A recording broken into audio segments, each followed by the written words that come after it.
Kelompok kriminal bersenjata menyerang belasan pekerja proyek Jalan Trans Teluk Bintuni Maibrat, Papua Barat, Kamis kemarin.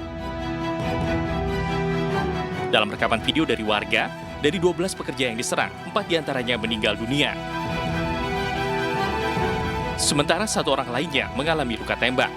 Selain menyerang pekerja, KKB juga membakar truk dan eskavator. Kini petugas TNI Polri tengah diterjunkan ke lokasi untuk mengevakuasi korban dan meningkatkan pengamanan. Presiden Joko Widodo telah menandatangani surat berisi pemecatan mantan Kadif Propam Polri Verdi Sambo dari institusi kepolisian. Hal itu disampaikan langsung oleh Sekretaris Militer Presiden Laksamana Pertama Hersan yang menyebut surat berisi pemecatan Sambo telah dikirimkan ke Polri. Setelah resmi dipecat melalui sidang Komisi Kode Etik, Polri akan memproses administrasi terhadap berkas pemecatan Sambo ke Divisi SDM Polri.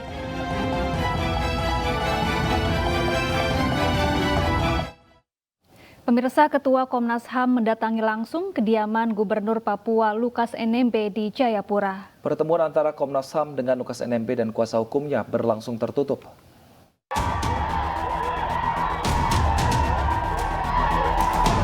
Proses hukum Gubernur Papua Lukas NMB oleh KPK belum menemui titik temu.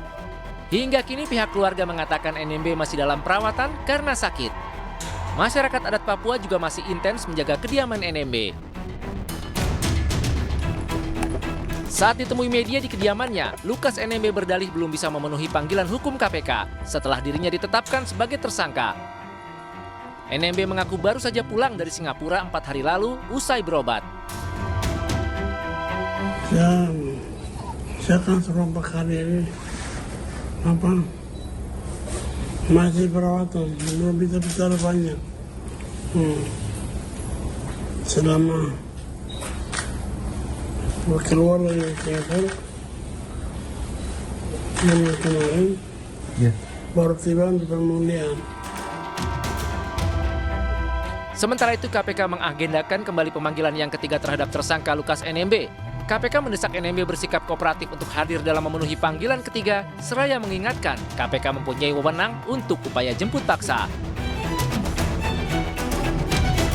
Jadi sudah kami sampaikan bahwa kalau hadir, tentu pertanyaan pertama adalah apakah Anda sehat? Kalau ternyata saya tidak sehat, tentu kami tidak akan lanjutkan. Tapi pernyataan ketidaksehatan itu perlu dibuktikan. Sebelumnya, Ketua dan sejumlah komisioner Komnas HAM terbang langsung ke Papua untuk menemui Lukas NMB yang kini berstatus tersangka kasus dugaan korupsi Rabu lalu. Lukas NMB telah ditetapkan sebagai tersangka dugaan gratifikasi oleh KPK sejak 5 September 2002 lalu. Dari Jayapura, Papua, Omega Batkorumbawa dan Cherry Andrew, iNews melaporkan.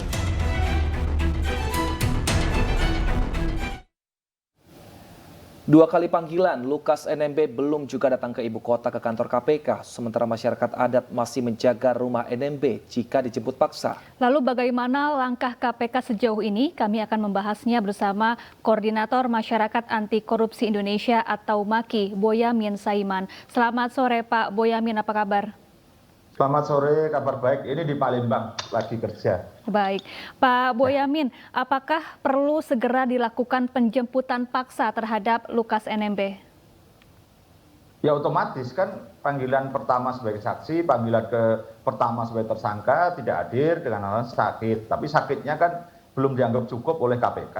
Dan nanti ada surat panggilan kedua dengan perintah membawa atau penjemputan. Itu sudah pasti hukum KUHAP-nya begitu. Dan kita percayakan penuhnya lah kepada KPK, pasti punya strategi, punya cara untuk menegakkan hukum ini. Karena pengalaman yang lalu bagaimana dulu Setia Novanto juga tetap dijemput paksa meskipun sakit, Pak Pau Benjol. Atau Aziz Samsudin yang mengaku kena COVID misalnya, setelah dites ternyata tidak kena, terus ya dibawa ke KPK dan kemudian semua diproses. Mari kita percayakan sepenuhnya bahwa KPK saya yakin sudah punya strategi, antisipasi dan mitigasi, karena apapun mereka sudah menetapkan tersangka itu tidak mungkin main-main atau alat buktinya tidak cukup. Jadi kita percayakan sepenuhnya dan semestinya kalau boleh saran ya pasti KPK harus berkoordinasi dengan pihak keamanan, bisa TNI, bisa Polri, atau aparat yang lain, pemerintah daerah setempat untuk memastikan bahwa penegakan hukum ini bisa dijalankan. Begitu, Maya. Baik, tapi jika kasus yang Anda sebutkan sebelumnya ini tidak ada warga yang menghadang atau yang menjaga para tersangka. Kali ini ada warga Papua yang selalu standby di depan rumah dinas dari Lukas NMB. Bahkan di Jakarta juga ada unjuk rasa di depan KPK yang membela Lukas NMB. Ini bagaimana langkah strategis dari pihak KPK agar ketika menjemput paksa tidak ada aksi massa di sana dan juga tidak ada pemberontakan warga di sana? Ya, KPK sebenarnya terpaksa ini saya minta untuk membuka terang perkara ini, sebenarnya dugaan gratifikasi itu bagaimana alurnya, apa alat buktinya, dan dugaannya seperti apa kok ini dianggap gratifikasi. Karena Pak Lukas NMB mengatakan itu uangnya pribadi, diminta orang lain untuk mentransfer. Tapi KPK kan saya yakin punya alat bukti yang lain yang itu berbeda sebaliknya. Nah, itu diterangkan aja, dan juga perkara-perkara lain yang sedang diselidiki, kayak pasal 2, pasal 3 yang terkait dengan perkara yang lain dijelaskan aja. Karena apa? Ini sebagai bentuk penyuluhan hukum kepada masyarakat bahwa ini perkaranya murni hukum loh, ini perkaranya ini loh. Jadi sehingga masyarakat paham, sehingga tidak akan membela secara membabi buta setelah terang benderang perkaranya. Nah, KPK tidak bisa lagi mengumumkan tersangka itu ketika masa mau menahan orang seperti kasus-kasus yang lain. Karena memang KPK yang sekarang ini kan selalu melakukan pengumuman bersama upaya paksa, yaitu penahanan. Nah, sekarang karena ini anomali, karena justru penetapan tersangka itu sudah diumumkan oleh pihak tersangka dan menjadi ramai begini, menjadi polemik, maka tugas KPK pertama kali adalah membuka seterang-terangnya. Dan KPK kalau yang buka boleh, karena itu memang penyidikan yang dilakukan KPK. Jadi ini untuk menjadikan bahan pertama kali supaya masyarakat sadar dan tidak menghalangi penegakan hukum. Itu yang paling utama justru di situ. Baik, Pak Boy, saat menjawab tantangan KPK membuktikan harta kekayaan, NMB mengaku memiliki tambang emas di Tolikara, Papua. Bagaimana upaya yang harusnya dilakukan untuk menelusuri klaim tersebut?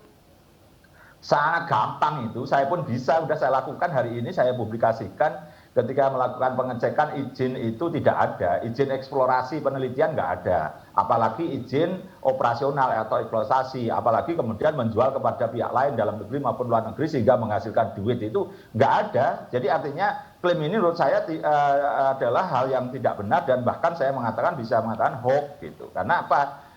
Kalau tambang ini benar adanya dan sudah menghasilkan duit pasti ada izinnya. Justru jadi masalah kalau tidak ada izinnya ditambang, kan penambangan ilegal.